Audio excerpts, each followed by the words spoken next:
Hey everyone, for step one of your clay process, what you guys are going to do is, if you're at home, use your plastic knife I included in your kit. If you were with me in the classroom, you're either going to use this tool right here, which is called a fettling knife.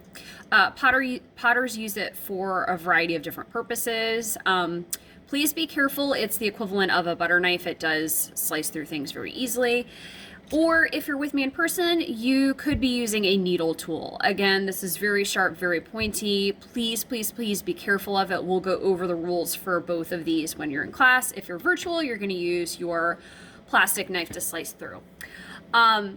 Before we get started, just make sure that you have everything set out and ready. So I am working right now on a piece of cardboard. Anytime you're cutting through clay, you need to work on another surface, as you could like cut all the way through to your table or your desk, or my table or my desk. So work on a piece of cardboard, plastic knife, or a fettling knife needle tool. I have my clay slab here, and I also have all of my extra clay, which I'm going to talk about in just a moment. I have as well my Ziploc baggie of shapes. You will need those as well. And you will need a ruler, okay? Now, the first thing that we're gonna go ahead and do is you guys have uploaded to Schoology 3 compositions, right? Arrangements of shapes, on your paper backing.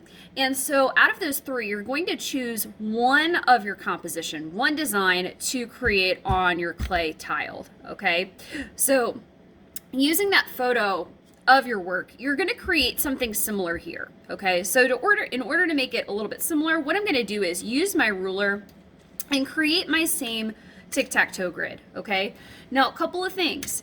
If you're using a plastic knife or a needle tool or a fettling knife, these are whisper lines. They're really super light. They're in the surface. We're gonna smear over them with our finger when we're done.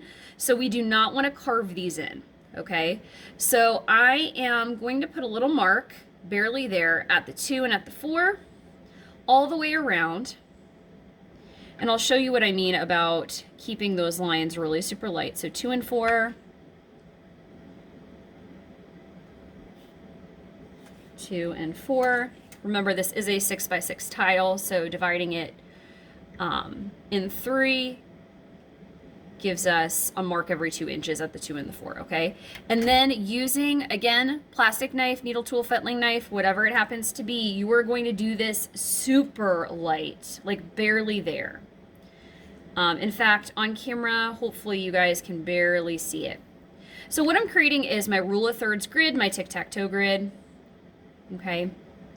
And I'll explain a little bit later on why we need this still, okay? Now, the next thing I'm gonna go ahead and do, now that I have this, and again, I should be able to, look at this, really erase it with my finger. That's how light and in the surface is. It's not carved deep at all, okay? I'm gonna put this to the side right now, and I'm gonna share with you my extra clay, okay? So my extra clay looks like this right here, all right? Now, if you are at home or if you're in the classroom, I want you to use this, but conserve it, okay? So what that means is you are going to fit as many shapes that you're using for that particular composition on your clay as possible. So what I started to do was lay these on here, and I'm putting them, sorry y'all, I'm putting them close together so that I can cut out as many as possible. Okay, so I'm like packing them on here so that I don't have a whole lot of extra clay. Okay. And here is how I'm gonna cut them out. So I'm gonna just kind of lay this on here. See how it's sort of like a Tetris a little bit. Okay, I'm figuring out where these are gonna go so I can maximize the surface of my clay. Okay, what you don't wanna do here is put a shape here and a shape here. See how I have all this extra that's hanging out here? That's very wasteful. For virtual students, I don't have any more clay for you to give you, and in-person kids, I'm not like rolling out any more slabs, okay? So I have this on here, and at this point in time, what I'm gonna start doing is, again, either using my plastic knife at home, needle tool, fettling knife. What I would like for you to do is you are going to very carefully cut all the way to the surface of your cardboard, okay? So I'm gonna do one really quick with the needle tool. Notice I'm holding my shape down. I'm holding my tool almost straight. If you're using a knife, I'll share with you what's gonna look like in just a moment.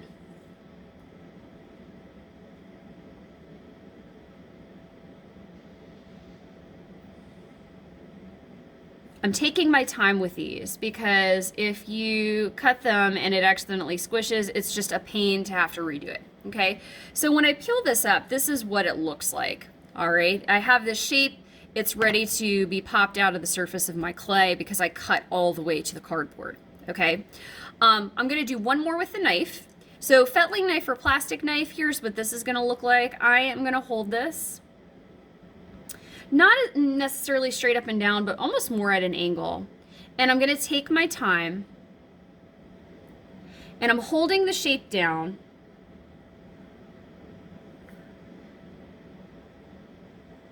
Look how slow I'm going. And I'm cutting all the way to the surface of the cardboard.